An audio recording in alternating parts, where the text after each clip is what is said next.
Right there, 7-3, 6-4. C9 looking for a piece of that. Second place. We have the bands underway already. We haven't seen much of the Lulu band out today. We've seen more of the Kog'Maw band out. Now Lulu is going to be on that band list with Fiora and the likes of Oriana. What about the Jhin? He's on the field. Maybe we get to see another Jhin play. As of right now, though, some interesting target bans here from TSM. Now, Jensen has had he had an entire week where he was a god on Oriana. He set up plays for his team.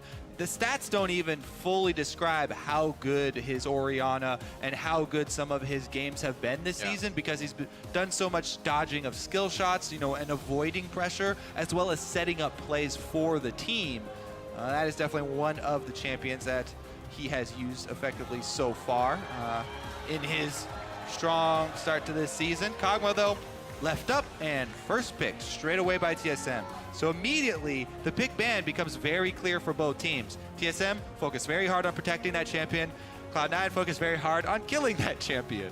Let's see what they decide to go with. Malphite's already been banned, so that was kind of a giveaway that they wanted to go for it. And Cloud9 themselves banned away Lissandra. So those are two of the best champions at locking down Kog. We'll see what Cloud9 decide to go with here, though. High. Gangplank. Looking at High, thinking of Janna to take away would be good for protecting that Kog, but support first pick, probably not what they want to throw on the page. Yeah, so that's an interesting kind of catch-22. You don't want Kog to get Janna on his team, but you don't really want Janna on your team either, because you want your hard engage. You don't want to get poked out. You want your support to be something like Alistar or anything combined with Kalista, I guess, gets to go in, so that Kalista works.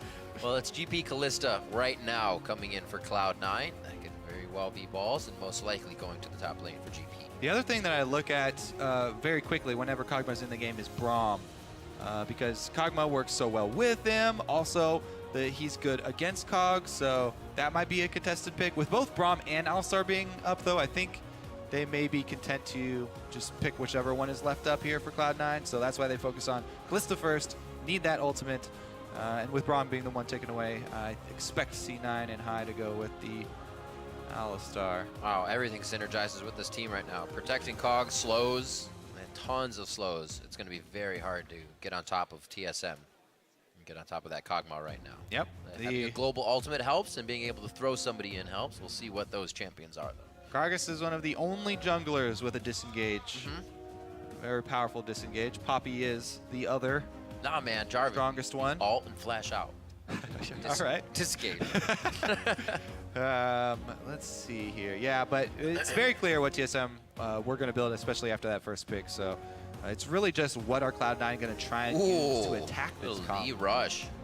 Interesting. They've just got a very mixed sort of mid-range team fighting here from Cloud9. Gangplank is a huge pickup, and he does have tremendous AoE impact. No matter how much you try and protect Kog, a barrel chain exploding on Kog in the back line, followed up by a GP ultimate, is definitely very, very difficult to deal with. Especially taking away some healing, taking away a sustain option here. C9 are going to go with that Soraka. It does open up kill lane, because if Winter's Bite does land on Soraka, Kog could proc it almost immediately. Very quick autos coming out on the W activation. Yep. Look at a Poppy from Haunter here, possibly. She didn't even get touched in the pick ban phase here, and that's something Haunter loves to go for. Yeah, she did get a slight tap as far as the nerf is concerned, but definitely Haunter has been the premier North American Poppy player, and that nerf hasn't really deterred Poppy players from returning to her and even picking her very early on. Plus, we talked about it. Poppy is another one of these bouncers of the League of Legends Summoner's Rift. Pop up the W here for Poppy and just stand on Kog'Maw. Very difficult for people to get in. Just surround him with steadfast presence, and nobody gets to him anyway. Yeah, I really like it because Lee Sin's looking always to try and weave around and uses mobility to get in. Poppy really just blocks Lee Sin off, as well as being decent for the dive on Kalista. Is it Victor? Is it Dew? It's TF. Twisted Fate for Jensen in the mid lane. Going back through once week 1 versus Echo Fox. So will that will that spur double lift to go and actually take a cleanse? Probably not. Whenever I see a Twisted Fate pick though, and there's a Kalista bottom lane, even if it's a Kalista bottom lane that doesn't have the greatest of CC, it's very scary because Soraka, while she's not good at initiating, if TF ports down and you get a gold card, you get immediate follow-up with a silence field, so you can't flash out, plus it's going to root you afterwards, plus you have the option of Kalista ultimate, so that's a good way of putting more pressure on the bottom lane maybe, and trying to get to double lift is Jensen picking up this Twisted Fate. Multiple globals here for Cloud9. Maybe they'll be able to play the global map pressure game with Gangplank and Twisted Fate as well. Couple of extra options locked in. Whenever you see Cloud9 play, you're happy when they have tools for split pushing. Yes. Because they like to use those tools and make the game exciting. I also want to see if we get Sneaky kind of binding somebody else, throwing in Rush and whatnot. Throwing in the Soraka, it's whatever. Lee Sin in and out, going crazy. Well, TSM keeps sole possession of second place over Cloud9. Catch them with a victory. Tweet your predictions to @LOL Esports with the hashtag TSM or the hashtag Cloud9win. We'll tally up your votes once we are in game. That's actually a pretty funny story because a decent amount of LCS players in solo queue have been playing Kalista top. So whenever I get into a game with like Hooney or bind you. Yeah, or Hunter or something like that, and they bind me at the beginning of the game, I'm like, what is, oh, we have a top Kalista. That's awkward. I'm bound as the jungler. Cool, I guess I'm ganking top. But yeah, that's one of those pocket picks that we haven't seen actually make its way all the way into pro play quite yet for top lane, unless something happened in China that I'm unaware of. Meanwhile, though, you definitely want to bind your Soraka because it's used as a saving tool. Right. Not always initiation. And if you have some way to save Soraka, it just makes it even more frustrating for the enemy team. We'll let the crowd cast the beginning of this game. Well, Cloud9 just got their chance in. Yeah, they're surging up there. In that mix. There it is. The amalgamation of chance. So what do we have? Starting items here. Pretty regular around coin, talisman, or rather relic, I should say. Oh baby, more standard lanes. I am liking it. Makes for the good stuff. Let's take a look at what these junglers can accomplish in the early game. Gragas definitely has early game options now. As they talked about on the analyst desk, improving his early clear. Went a long way. We'll see if Rush actually goes for his hard farm to get his early level advantage and transitioned it into the little bit later pressure, or if he tries to go level 3. Probably depends on the current state of the lanes. The great thing about jungling, it doesn't get boring. Because it always depends on the current state of the game, and there are so many variables. You know, how are the lanes standing? Where did your enemy start on their jungle path? Who's pulling? Who's playing aggressively? That you get different early game time. Ooh. That's gonna cost him. Walking up like that. There's a level 2. And missing an auto, even with the early level 2, is so punishable by a Soraka Kalista lane because even though they're level 1, they basically have 2 abilities with the passive from Kalista getting so much damage. As long as Soraka just gets off 1 auto. Banana has never hurt Yellow Star so much. He's also not even getting his relics off. He's kind of relegated to hanging behind double lift right now. Also paying attention to this top lane, Haunter has the ability to bump balls out of a teleport. That does not work the other way around, so Haunter may be able to get into... Touch it. Dare you. I love watching it's kind of like a high noon draw situation.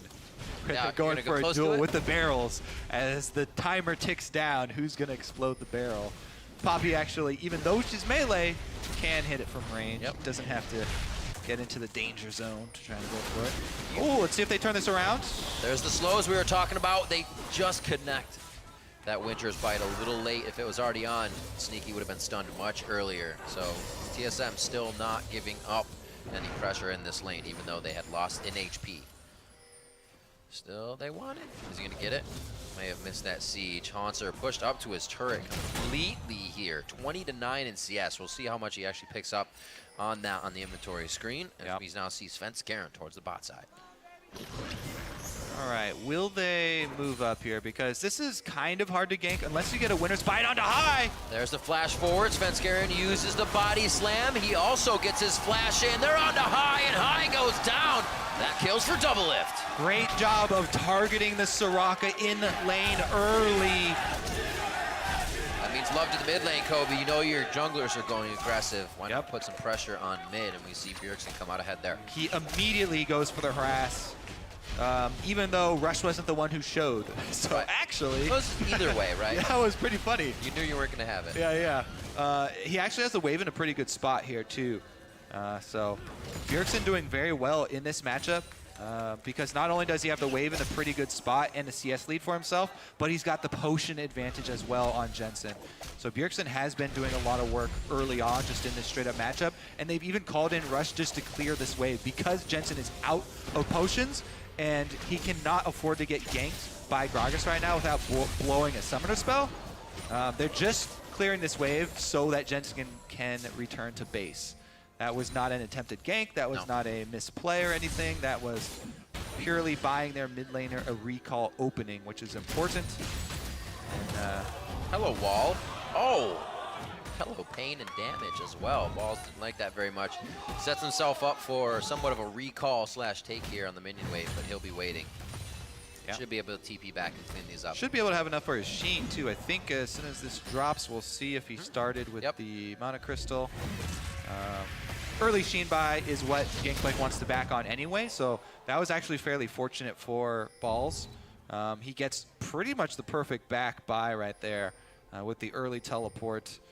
Grabbing not only the Sheen, but also the pink ward for himself. Wow. Okay, let's see what Sven can steal anything away. Doesn't want to get too aggressive. There's a gold card waiting at his back. Rush able to pick everything up off of the camp. Perfect little game of cat and mouse there. Almost had him. Ever try playing cat and mouse with a drunk man? No. Completely, like it would completely be different game. A little easier though. Bjergsen trying to get that at level 6, but the junglers keep on coming to mid lane and sharing experience. So the level 6 actually a little bit delayed there. Jensen has hit it here for the Twisted Fate, so now we will keep our eyes open.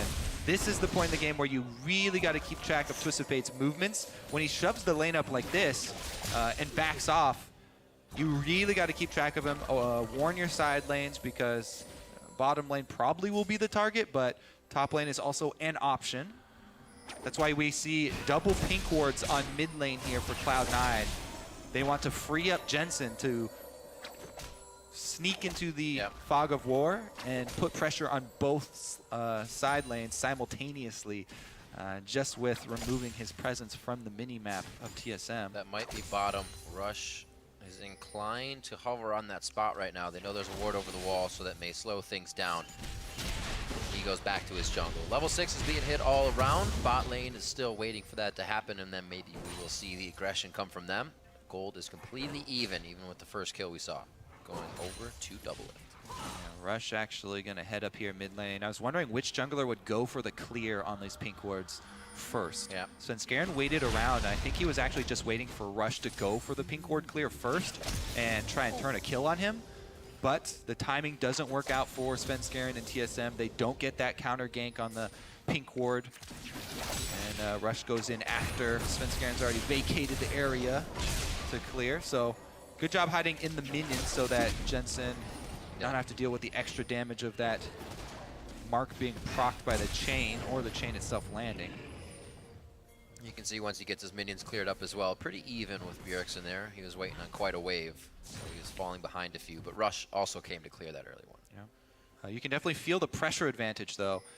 Has been to Bjergsen in the early trading. Yep. You know, while Bjergsen, he hasn't been quite the magnificent Danish god of the mid lane that he was last. Oh, well, actually, let's look at this jungler interaction here. He's still been good in the mid lane. Oh, fancy footwork. There you go, double Still kick. got the chunk on him, too. Get the follow. So, whenever you trade jungler health for mid laner health in the gank like that, I still think it's a pretty solid trade because the jungler can just go retreat into his jungle. And with the game being in an early stage like this, it's hard for Gragas to go follow that up and go for an invade on Rush. And he'll be just fine farming that up. So too risky for Svenskeren. Also, he's so low on mana. Can't really make it happen. But as you said, it frees up the mid lane, chunk down the mid laner, and Jensen gets to go walk around. Looks like they do want to hit the Rift Herald in the eyeball. Talking about the Danes, they've kind of had different results in coming over. I mean, Bjergsen was in the LCS before coming over, and he kind of excelled. He almost exploded as his image when he came over. Instant success, and yeah. Jensen has kind of worked up to that role, and he's getting to that position now without having the LCS previously. It's a really interesting story because Jensen actually struggled for quite a long time when he first came over, but he's improved so much so quickly. You know, last year at Worlds and this year. This might backfire on him, though. Svenskeren looking for the counter. Don't think they knew that Svenskeren was Minion there. wave, too. Oh, bobs it back, and he may just get bobbed all the way. Monster's forced to flash out. He gets taken down. Jensen comes up with a play there. TP's away. He's up towards the top turret now. He's perfectly fine. Bjergsen could easily get caught here, but they don't want to mess with Svenskeren so close to the turret still. Oh, the micro. Maybe he does. Rush going in. Bites off more than he can chew. And the wild card, not so wild, picks up its target, finding Svenskeren. The individual plays there from Cloud9 were so quick, and the reaction speed from both members there of Cloud9 to come out ahead in that was really, really good. The minion wave that we mentioned that was shoved up to that turret actually did the work for Cloud9 as well, getting that kill on Hanser, on this Poppy. There's those Herald minions. Keep track of these suckers because they are, as you said, buffed up by Herald as well, so they're attacking faster. But there's the stun. So Hanser's blown his whole cooldown. And look how much damage he's going to start soaking from these ranged minions, plus the Gangplank ultimate, plus the Ignite. All of that stacks up. And Jensen had the quick reaction to teleport immediately after and get out of there on Twisted Fate. Rush going in for this kill does cost him his life, but Jensen cleans it up with the wild cards. Plus, since the gold card landed, it did force Bjergsen back as well, and he won't be able to clean up any of the minions that were at the turret. So all in all, that was a very profitable exchange for Cloud9, made possible by some good mechanical plays, as well as some ignorance of their, I guess, of TSM and underestimating the minion damage combined with the global pressure of Gangplank. Ultimate coming in. Everything becomes so hectic when you're under the turret, hoping it's targeting the right people. On the defending side, I should say, in Hanser's point of view. Just hoping it worked out. Forced the flash. We'll see if he can gather himself back together. Still has TP, can help the team make plays, but is a level down now. Yeah, and we talked about Jensen and his climb and how he's the kind of the new Danish import mid laner that's trying to make a name for himself and trying to take the throne from Bjergsen. Yeah.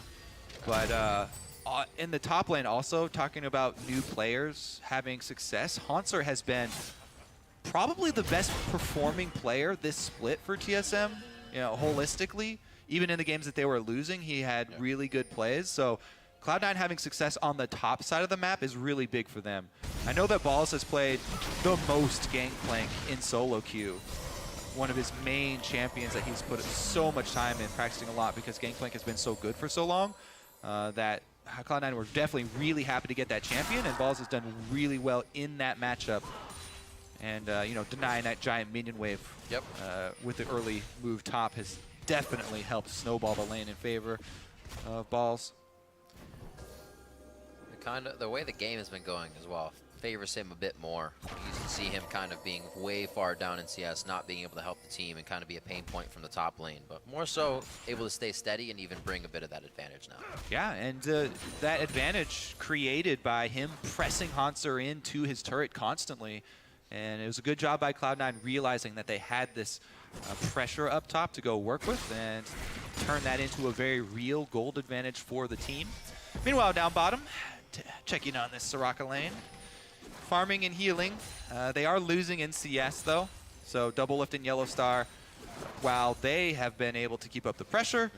So actually calling Sven back. Oh! Didn't see the beginning of that one. That's a bop. Let's Got bopped. And Bjergsen's been bopped. But maybe we'll see the setup. It was just a really clean combo there from Rush at the end. Did see that. One of the most frustrating things about ganking LeBlanc is the fact that when you have your successful gank and you use your burst early, the passive pops and she walks away in invisibility. Lee Sin has a great advantage over her in that scenario where you can cripple, you can reveal her, you can land a Q early. There's also a fight. Oh, wow. Well, you just see TSM health bars getting shredded right now under Balls' ultimate as he calls in the cannon barrage. And it looks like they're going to find Svenskeren as well. Over the wall, there's going to be a slow here, but another dash. He's got to watch the body slam hit. Yeah. That could be his life. It looks like Rush is going to finalize it. He says, remember, top lane, you don't have a turret this time. Look at that swag recall on his big fat body, too. Puts down the hater raid. Gragas lying there in his own spilled beer? Probably wine. Haterade in that. I think it might be mead. Mead. He's wearing, whatever. It's probably water, Riv. We drink water on Summoner's Rift. He does say if you whine on it. Hydrate. All right, well, wine. Let's look at this collapse, because what business did TSM have starting that off? 3-man Dragon when there's 2 globals on Cloud9. No business, actually, is the answer to that one, Riv. That high silence right there could have been a much earlier cast for Svenskeren, but silence so disruptive in this fight for them to try and get disengaged. And then Rush wants to follow up on that kill from earlier. Oh, slap the ground, and I'm out. You know, from that point, it's actually probably faster to walk back than to back. It's like 7.5 seconds from okay, so actually it is, especially if you don't have boots, it's not faster to walk back unless you bridge between the inhibitor turret and the inhibitor. It depends on what your champion's move speed is. But he has but it is faster to recall at the inhibitor turret than it is to walk back. No boots. I did a lot of timings to kind of estimate people's position when they go into Fog of War, just measuring basic distances in League, like, you know, fountain to outer turret, you know, for side lanes or for mid lanes, at boots and at no boots and at level 1 or 2 boots. The back for camps, it does help you a lot, is 120. If you hit the fountain at 120, you will make camp spawns. So if you're backing on an invade, it's 120, yes. Okay. 120 and then you run out. But I mean, it depends on what camp you're going to, I guess. This is true. Towards the mid lane, Yellow Star and the rest of the team solo mid. And it does not look like Cloud9's going to be able to stop this. A slow roll from the bot side, which still had focus on a bit of Dragon. Slows them down, but it looks like they're able to save the turret. They call for Balls' ultimate. Oh, I see the engage onto Bjergsen is kind of muddling things up here. They're not able to get a full engage in the mid lane. Ignite actually burned there by Bjergsen as well, and healed right back up there by high after the disengage. That's actually a very big cooldown. Ignite's very big and looking for that kill pressure for TSM, but nobody gonna find their mark now. And Cloud9 hold on to their lead. Everybody moving up towards mid. Actually, Bjergsen looking for this pick on high. They do have decent ward coverage around mid lane. Now Jensen. Oh, he actually killed the minions much quicker than he thought, I think. And he did not throw the chain out in time. Probably would spend a bit of burst damage with the amount of resource that Cloud9 put down towards the mid there. Still, that's a flash out of Jensen. Still going to work nicely. Love those mind games of when do you throw out your skill shot versus how long do you wait for your enemy to dodge. Because a lot of the times you can just run at them and they'll start zigzagging, wasting distance that they can gain, and you can just close distance that way. That's the worst feeling situation. You're like, I'm going to dodge it, and then they don't throw anything out, just slowly walk next to you. It's the defeat sets in immediately. Probably the safest way. Ponser, there's a little grass back to Balls. You can see the heal he gets from Grasp of the Undying, keeping himself nice, healthy, and 50 CS in the lead, just about. Big gain from this lane on the top side. And once he gets the turrets now with this Triforce, he'll be able to knock them down. But C9 loses mid. Hopefully, yes, they can answer with top right away. And bottom, actually. And bottom. So that is going to be all outers. Just kidding. All outers of the top and bottom lane. The outer extremities. Dragon traded for Rift Herald, though, in the aftermath. Mid lane still waiting to go down. Yep, Dragon will be hit up. Looks like Cloud9 has actually lost the inverse. They're only losing mid here, so they have to watch how they can get attacked going into these other turrets and the warding the TSM will be able to do. Still have a 5,000 gold lead here. Bjergsen now tied with Jensen in the mid lane. Yeah, and remember that this early gold lead is important for Cloud9 because they're the ones who want to try and use their global advantage and draw out the map, sort of extend the area that they have to work with. With the outers going down, even though the mid one still stands, and that is huge for gaining control of the jungle, outer turrets being down does allow Cloud9 to continue to apply this pressure and stretch TSM over the map, weakening them, because TSM, Kog'Maw specifically, gains so much strength when you group up as a team and you're able to use anybody sort of as a body in front of you and a meat shield to provide some CC, some disengage. So Cloud9 definitely want to neutralize that by stretching TSM out across the map and also being able to take advantage of their early Lichbane Twisted Fate and Gangplank that's got such a huge lead already to the Trinity Force Essence Reaver combo here for Balls. Wow, didn't even go for the Essence Reaver into Infinity, or Trinity Force into Infinity Edge for the big crits. Getting that cooldown reduction for him. He's going to be very slippery with the removed Scurvy on low cooldown. Seeing we can get out of it right now. Not very much. Didn't have another barrel to put down and get the extended You see range. this barrel? Oh, blow it up. Boom. Don't need it. Oh. Big chunk on high is actually important. And actually, so there's that Quicksilver Sash we thought Doublelift would be going for real quick with the TF on there. And not the cleanse. Uh-oh, though. Rush actually gets hit up at Steadfast Presence. He can't get in or out when he tried to safeguard to his ward. A lot of focus onto Rush. Sneaky now has Yellow Star on him. High's trying to get back to the help and Fate's call. Monster making it out. Rush actually healthy now. Sneaky goes down. The wild card's just missing on the end as Cloud9 backs up but still wants to attack. that was a big pick onto Rush. Rush actually took that fight, let himself be caught, thinking that he could rely on Lee Sin's mobility to escape. Oh, that ult! The ult does more damage the lower you are. Under 25% there for High, and Doublelift gets another kill for the team. 3 kills fed into Kog'Maw. That is huge. TSM, that was a very big mistake from Rush and a very good move from TSM. They needed to find a pick and get a team fight. They wanted to group up. They got their fight with everyone in the mid lane there together, and they were able to get some extra money onto Doublelift. This is gonna be huge. So, right? Oh, he wasn't waiting there. That's my fault on the call then. Rush was actually trying to clear wards. Regardless, though, it was a dangerous position for him to be in as Hansen moved up and blocked his escape. And it kind of forced Cloud9 into this team fight, which we said they don't want to take the team fight. They want to try and split the map. And TSM very happy that they were able to get that pick. Definitely gets them some money on the way towards getting back in this game. They definitely still have a pretty big gold disadvantage to overcome. But that was definitely a much needed fight for TSM. And Cloud9 are going to have to be a bit more careful about playing their warding game. Because, as you see, Rush cannot escape the Poppy. Yeah, that was really well played. Even Rush. with his Steric Cinderhulk build here. Yep. Rush. I mean, he stayed alive, but it was not good positioning for the team. Yeah, it forced them into a fight they didn't really want to take, and actually cost them Sneaky's life. So while Rush isn't the one that went down, still was the one who got picked.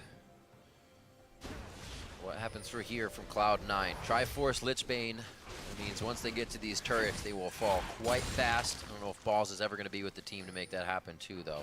With 2 members, I should say. 2-0-4. Full kill participation here from Jensen on the Twisted Fate in mid lane. So that's the guy they need to be big and also help to make plays here. All right. Team. It's going to be difficult for Cloud9 to get in. Looks like they might just trade turrets here. A lot of TSM have been wandering through the river. They're not even committing to top, actually. Jensen really wants to take a pot shot at that turret. Just the Lichbane auto, single one takes a big chunk out. TSM actually swing back down towards mid, so turret's not traded. The top wave dies on the turret. And the mid wave does the same. You can see this dance not going too far in Balls' favor. Only able to get a few swipes onto the turret even in that whole time. Yeah, I mean, it's hard for him to take, the turret, and it's going to take a long time, but he's increasing his lead. He's got increased CS lead. His level advantage is significant right now. He's got more than a whole level advantage on Hauntzer, and he's gangplank, so his gold income is ballooning because of the passive. Also definitely in a very scary place. Does Doublelift have time to sit still? He does for a second, but he knows it's very dangerous. The rest of the team has to give up a lot of their HP just for Doublelift to stand still. Svenskeren makes it out alive. The cannon barrage coming down, and it looks like that's going to be high going in for the initiation of the Fate's Call. Bjergsen's the one that hit, and they find the image and the real one. And it looks like they're going to be going hard. Doublelift, eyes on. He gets kicked to the back. Cloud9 knows with that much HP, they need to get away from Doublelift, and they start to spread the fight. It's funny. Can he stand still is the big question for Kog'Maw Cubs. And as soon as he can! He's doing it! He's standing still! W's back up! As soon as he did, Rush kicked him in the mouth. That's why we actually often see cooldown reduction boots for Kog'Maw, so you can reduce cooldown on your W and have it up more often so that you can stand still more often with your... The best boots are the boots that allow you to stand still more. It sounds so devastating. You can actually move a fraction of a click. So if you click and then immediately get back to autoing, you have to have really high APM to do it. But yeah, you can slightly move on Kog'Maw and still get enough autos off, before he's built maximum attack speed at least. Knock up onto double. There's the big chunk on the sneaky from Bjerg that made them back off. Oh, the pink ward went down immediately too. So that's how they were able to get that quick kill on the Bjerg. And then that disengage there, they realized W's back on here for Cog. We have to respect the Bio-Arcane barrage. TSM though, after that one mid pick there with the team fight they were able to force, regaining control. And they want the team fights. They just want to stay grouped up. And continue to work around Doublelift, who has both summoners. Ultimate's very close to being up. High's just about to have his to heal it up. Yellow Star pulling back. His Unbreakable's now down. Could not get the barrel to go off. Spreads the team and actually hurts. Bjergsen engaged there, but Rush gets pushed into the right spot. Another one for Doublelift. He's going to be able to move forward with the team. Another one for Doublelift. Can we get a third coming in? They've got the slows. They've got the pressure. Hauntzer's going to hammer that one home. And Doublelift, you can see calm, cool, and collected as the team calling the shots. They're going to head for Baron. Kog'Maw things, yes. But really, I want to give credit to Svenskeren for the Gragas ultimate, because the ideal Gragas ultimate is to split one person forward into your team and the rest of the enemy team back. Uh-oh, balls! Kaboom. And that's exactly what he did. He hit Rush into the team so they could all focus fire Rush down and get the numbers advantage early in the team fight, while it knocked the rest of Cloud9 back. It's so hard to get a Gragas ultimate into that sweet spot where you get the exact right split of 1 forward and 4 back. But when you do, easy cleanup, very quick there for TSM, and they instantly turn it into a Baron. Huge, huge momentum swing here for TSM. We'll see this again, because it's something Cloud9 wanted. Okay, so Rush got interrupted there too. Svenskeren body blocked him out of that ward hop to just start this off, and then he turns around right now as the barrels start to come down, and boom, there it is. All members back, even though Jensen was going, or Bjergsen was going for that chunk under the 80 carry. That Gragas ultimate splitting the team allows them to go for this cleanup after. After one person falls, the domino effect here for TSM, able to steamroll that team fight. Cloud9, they're really grasping to stay in this game, even though they are technically still ahead in gold. Baron buff stands on TSM, and they're about to get a turret kill top, which will boost them into the lead. Yeah, they're going to be able to put a whole security line of wards throughout the jungle. Cloud9 rather going to have to go the long way around as they lose top, and this could be a very dangerous protection of second tier turret for Cloud9. They're closing in. It looks like they want to cut him off as well. Zone him out of the turret. They can get some more global gold here pretty quickly. You got to know they drop breadcrumb wards. Rush is still trying to get himself into a scary spot here. I don't know if he can really help him. Equinox goes down, so that's going to be a bit of a silence. TSM throwing out damage. They lose a bit. They're going to kind of wanted that thrown to safety. Yeah, thrown to safety. Canbrush comes out, and it does not look like they are going to be able to get this turret on this wave. Probably the next one. It's so difficult when you lose control of a game versus a squad that has team fighting this strong with this protection for Kog'Maw. It's so much more simple to execute a team when you just need to get that team fight and protect. Whoa! I didn't even need the full chain to connect. He gets the front end burst out of the LeBlanc combo. Bjergsen picks one up, and that lights the fuse for the fight that could be the final one here against Cloud9. 28 minutes into the base, onto the inhibitor. Not many minions behind them, but ones they will get are Baron up. So they may have some time at this turret. Doublelift, standing tall and standing small. It looks like he will have to back up on this one. Baron. I've got a GA, interesting. Baron should be going down quite soon. Oh, okay. They're going to be able to get out alive. So, TSM knows they can't go for the game. They go back, and they will try once again. Split the recall there. So they're just kind of leaving Yellow Star. Oh, he didn't do any damage to his 1v1. It's so unfortunate. Here it is. Or maybe not. He does have the locket. Got the magic resistance he needs. Will continuously be able to slow. Kog'Maw's going to have Void Ooze coming up. Rush should be able to finalize this with the cripples and the hits.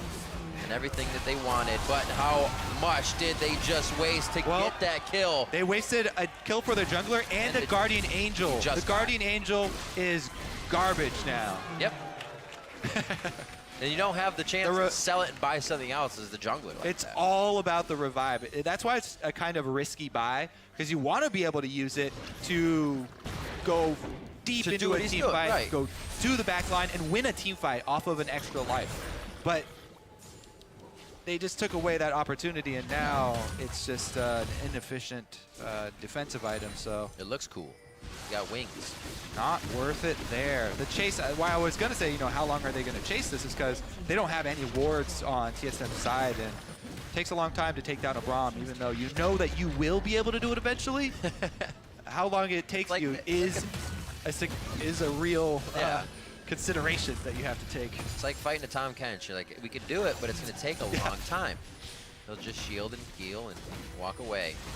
It does not look like Cloud9 had the same chance that Yellow Star had trying to get away from the situation, and this is the result. Still, Rush now coming back up. They had lost a few turrets. TSM is in a very good position to make something at Baron happen once again when it comes up, if they want to force it or just continue with what they're doing. Because even without Baron right now, they're still able to push. And Doublelift actually, so some Kog'Maw opt to go with the Mob Malmortius for the magic damage shield if you're scared of getting burst by magic damage, or the Sterix if you're scared of getting burst by mixed damage. But he's actually just gone for straight health and isn't going to get one of those big shields to pop up. He's got the on-hit slow of the mallet, and I kind of like it. It's actually a fairly efficient item just as far as the combat stats that it gives, but the slow for Kog'Maw on W is amazing. I mean, you're not always going to have the chance to be able to hit a really good Void Ooze to slow them down and keep them in place, so he will have the added slow for his autos as well if he does tag you with... you can capitalize with the ultimate. Exactly. On top of that when they're slowed, so it synergizes so nicely. And right now, 7-1-2. The protection and feeding of Doublelift has commenced very early in this game, has continued all the way through the 32 minutes we have. Svenskeren getting Equinoxed. They'll be all right to hold this one. Doublelift on his merry way, starts shooting at the turret. There's quite a bit of damage they have to be careful of. That was one barrel from Balls. His ult is now down, throws it right on top of TSM, but they're already actually out of that damage. They lose Jensen immediately. He does not get the Zanyas in this fight. And now they will be pushed back to their own turret. Hauncher's able to soak up this damage. They're really looking for Sneaky and Balls to get some of the damage here. Svenskeren knocked him up, and I didn't see what the second thing was that CC Jensen, but no time to pop the Zanyas. He wanted to try and get as much burst on Doublelift as he could to try and finish him off and then pop the Zanyas, but wasn't able to accomplish either feat. Ends up going down, and Cloud9 cleaning up the crumbs here inside of their base. Just a couple minions trying to grab some gold here. Some interesting choices as far as that build for Rush. Not many of these, I haven't seen many of those items on Lee Sin in combination, but unlucky that they haven't worked out either with his GA going completely to waste. Quite a bit of money to throw in one basket as well. Every time he's... stats you just lost. Yeah. The Sterix is more common, but let's see if TSM can actually close this out, because it's been all in their favor ever since they got that one mid-team fight they were able to pick. And with the inhibitor being down, a lot of pressure around Baron, and the fight over Vision is very real. Keeping a very strong pace on this game as well, not really giving Cloud9 any breathing room. Every time an objective is up or a possibility is up, they take it, and this may be one of those advantages to grab right here. Sterix Gauge Rage goes off, but it's not going to be enough. Rush will fall once again as soon as the team needs him, and TSM's going to head for Baron. Yeah, no jungler for Baron means it would be a... Whoa! They are going to go contest. I mean, if you can put the damage on, pressure as much as you can, that's what they're feeling. Once it out Haunter, he's playing whack-a-barrel and he's totally winning against balls right now. He took out the middle domino.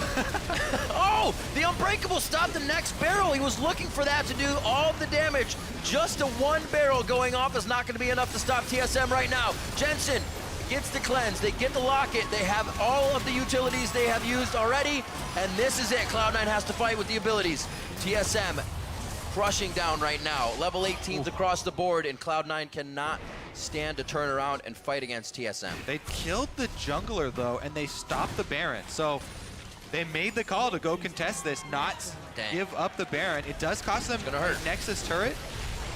However, stopping the Baron is huge, because the Baron on TSM at this point would be game over. That would be a push straight through and take that Nexus turret regardless. So Cloud9 do make a stand at the Baron and stop TSM for the time being. It's going to be hard for them to continue to fight the vision game around Baron, but they were able to hold on for a little bit.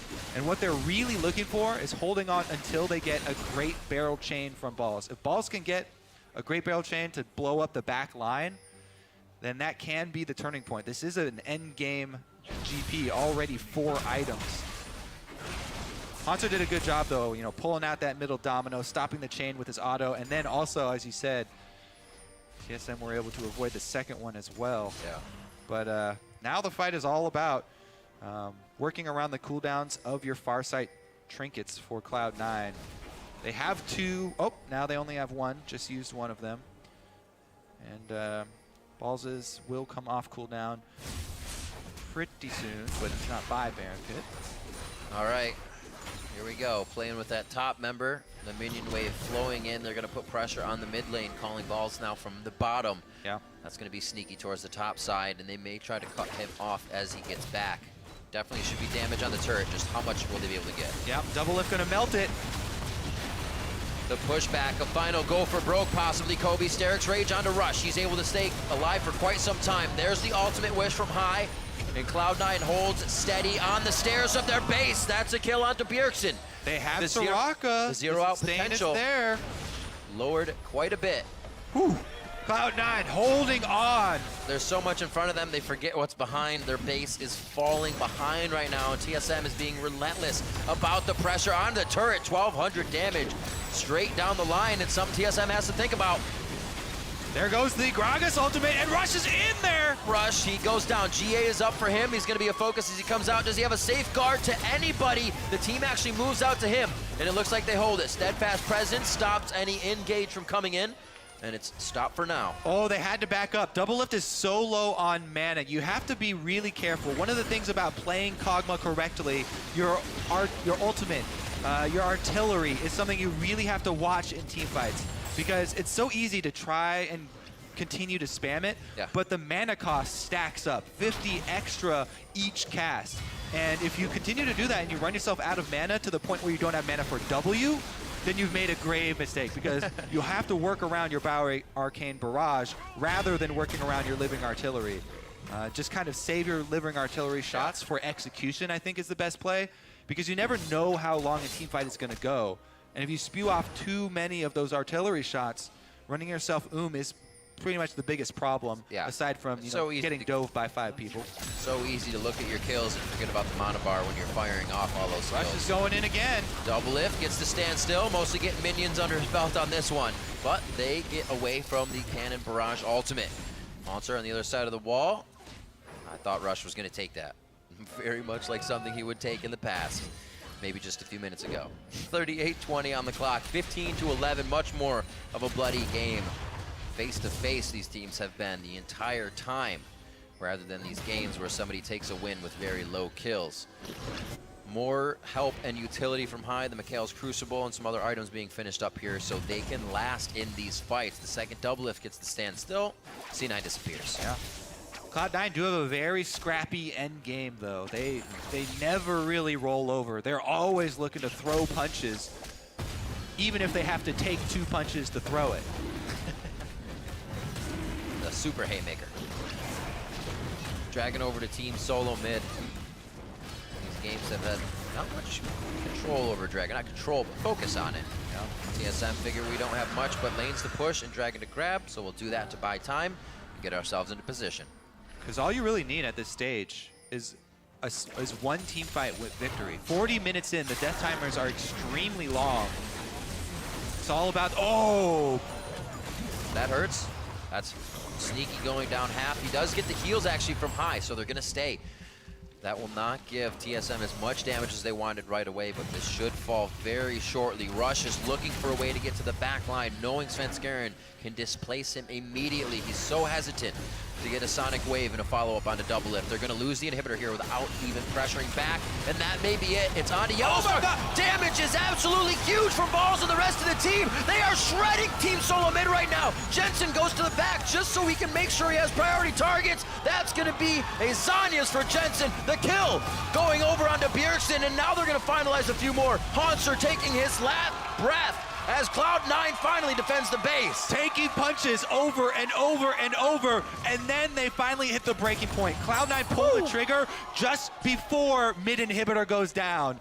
And even though it cost them 3 members, they are able to get the ace and successfully defend the base. The damage from Balls in that fight was extreme. They're going for the 2-man Baron. Death timers are long enough to pull this off too, so that won't be a tense situation. Let's review once again how this fight went off. Look at that inhibitor. One more auto on that inhibitor and it would have went down. Oof. The Gangplank explosion that they were counting on was there, and Sneaky snuck around. Sneaky was able to get around the side of Brahms' Unbreakable Will to get that off. Jensen right there with the Zonias to survive Bjergsen, but it sets him up for Haunter to finish him off. Balls and Rush were able to get that Baron, by the way. You were very right, Kobe. One fight at 40 minutes could mean the game, but for C9 it means life. It's still alive. I love how close these end games are. C9 is so scrappy. They continue to take the fight. End game is really punishing. It's still just as close. Baron doesn't do what it used to. It's not going to make Cloud9 huge. It makes those waves huge. And if they can't get those too far out, TSM's going to be in the same spot in just a few seconds. Big thing is that Double Up does not have his flash either on Kog'Maw now. Right. So TSM will have to use everyone to keep him alive. I wasn't quite keeping track because there were so many things in that last team fight, but TSM can go for the option to have Haunter protect Double Up and sit on him to make sure that Rush doesn't get in there. Right. But it's so hard to protect against Gangplank barrel chains. I think that is the highest priority, is knocking down the barrel chains, making sure that a barrel does not explode on Double Lift. It's probably #1 priority. This pretty little butterfly bait out mid lane. What is this?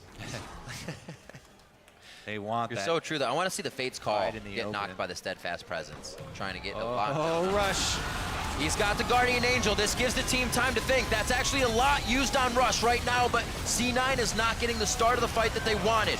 Rush very low. The heal comes out, and now TSM looks like they have to turn around a bit. Haunter gets locked down and taken down. Double Lift trying to stand up front. His crits will change this fight. There's another hit from Balls. He comes up huge. The double kill for Sneaky. They could wipe out Team Solomon right here, and they have Baron to get in the base. You have to be kidding me. That's Yellowstar down. That's an ace for Cloud9. No, they can't get Bjergsen. He's made it out, but I don't think he can stop an entire team. He can stop an entire minion wave, though. That is a good point, Kobe. Well, he can delay it a minion wave at least. But man, the death timer is 40 seconds plus for all the members. Bjergsen versus Rush. He missed it. Rush. Bjergsen needed to hit that sigil. He's chasing the wrong one. The other one's on the other side. Oh, it's gonna be high. Oh, he's cheering for Rush. Get back to me right now. It's not gonna take him. Bjergsen could go down, and they are able to dance it out. There's the ace for Cloud9. That 1v2, and that now is going to be game because they found the last member of TSM. They killed the solo Kobe, mid. there's only 10 seconds. I don't know if that's game. It's not going to be enough. It is not game. Woo! Let's keep it rolling, baby. We are going to. What happened here? So much was used on Rush here. And look at the current of this team fight, because this is the moment you want to re-engage for TSM. The W's up for Kog'Maw, double up firing away. Now it's down though, and they walked into the barrel chains. The ultimate from GP turns it around. Cloud9 timed that really well. Here's the barrel chain. Boom! 1,500. Double lift and Svenskeren get destroyed by the barrel chain right there. You work around these timing windows of, yes, we go aggressive when we have Arcane Barrage, and then we have to back up when it's down, and then try and re-engage when it's up. But again, #1 priority, the barrel chains. This is an endgame gangplank with 2 infinity edges. You cannot let one of those explode on double lift. Ridiculous. We figured, where was the infinity edge earlier? He's like, wait, I'll get a discount if I buy 2. He was just waiting. 19 kill participation here out of 21 for Jensen. He has been all over the map, continuous. We were watching these mid laners, and both of them have been showing up this game to produce results as well. Yeah. We'll see if it keeps going. Right now for Cloud9, they are definitely on the shoulders of Balls here. Yes, the they damage are. he is doing in fights. Balls is chanting one of my favorite lines from Freak ever: to infinity and beyond. I get it. Let's see if he can make it happen again, though. He has to win another team fight. Cloud9 have to collaborate here. Look at those explosion crit numbers.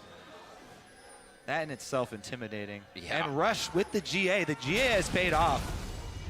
He questioned it. That combined with the Soraka healing.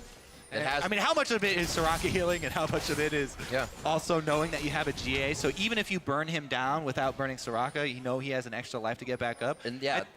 Thinking about it, I feel like GA actually increases in value when you have a Soraka on your team. Absolutely. Especially now you see that realization from TSM in the last fight. After they did hit everything onto Rush, they were already turning around before they got hit by Balls. Another fight now dictated by Cloud9 this time. Remember, it was onto Rush. The hit coming in from Hanser. He goes down. This is not looking good, Kobe. TSM is now on the back end of these fights, completely scared of Cloud9's composition, and C9 is going to use this to their advantage. The zoning there. Double Lift didn't get to auto attack. He didn't get to stand still. He was on the edge. There in Double Lift. He's getting too close. As soon as Svenskeren and Yellow Star went in, that was it. Cloud9 have held their breath 46 minutes, waiting for the right fights, waiting to scale, waiting for the right items, and they have found it now. Pushing down mid lane, they will take down Team Solo Mid. Never give up, never surrender. Cloud9 hang on and turn it back around. They will be grabbing a share of second place, somewhere you want to be coming into the end of the split. 20-26, 46 minutes in, Cloud9 take down TSM. What an exciting game out of both squads. Smiles all around, hard-fought victory, but again, another one that will have some grimaces on the face of everyone from both teams, since there could have been better play across the board at some point. 9-1-11, 516 CS Balls Gangplank, fully decked out. All 6 items, as well as the boot upgrade. It was a damage war between Balls and Double Lift. Late game Kog'Maw may be the new hotness on 6.3, but late game Gangplank is still the trump card. That's nuclear. 58,397 damage from Balls, very close. Right behind him was Double Lift, 58,000 to 53,000. Could have been a fight to give you 5K damage. We've seen it before. Kobe, this is the definition of a barn burner. Definitely agree. Yeah, Balls did the most damage of anyone in the entire game. Yeah. Significantly ahead of anyone on his team. by 20,000 damage. Double lift the highest for TSM on the Kog'Maw. And great as play expected as well. TSM had their win condition on the front of the platter the entire time. Pole position, get double lift fed, kill after kill, double kill after double kill, and it started from the laning phase. But they could not carry it into the late game. I guess, like you said, once Rush got big, they were able to inject something into that composition. It disrupted it too. There's a lot of things to keep track of, especially in the late game fights when you're playing against Gangplank, because there's a lot of spell effects and visual noise, and it's just so important to keep track of the barrels. Right, and it was hard for TSM. We'll even see. We have a replay right here, the last team fight, of how those barrels actually affected it, and just Rush injecting himself into that fight too. Cloud9, they built around Rush being this point man and starting off the fight. Look at double lift on the edges, skirting around, can't auto attack because Gangplank provides so much team fight control. And he buys enough time for them to actually take out the front line here of TSM. And after that, it's really hard to turn it around, but TSM try. They get the pop there of the passive onto Rush. Doesn't care about it. He finally sees his opening, goes straight for double lift, balls flashes over to finish him off as well. And that is the way that one ended. Absolutely ridiculous. Sometimes you think towards the end, yes, the team is scaling, but the fights, up until 3 or 4 fights to the end, they were not going Cloud9's way. But that's what perseverance takes, and that's kind of what you get from High as a shot caller as well. Right calls, the right time to end the game. Body them fools. Body them fools is exactly the call they had.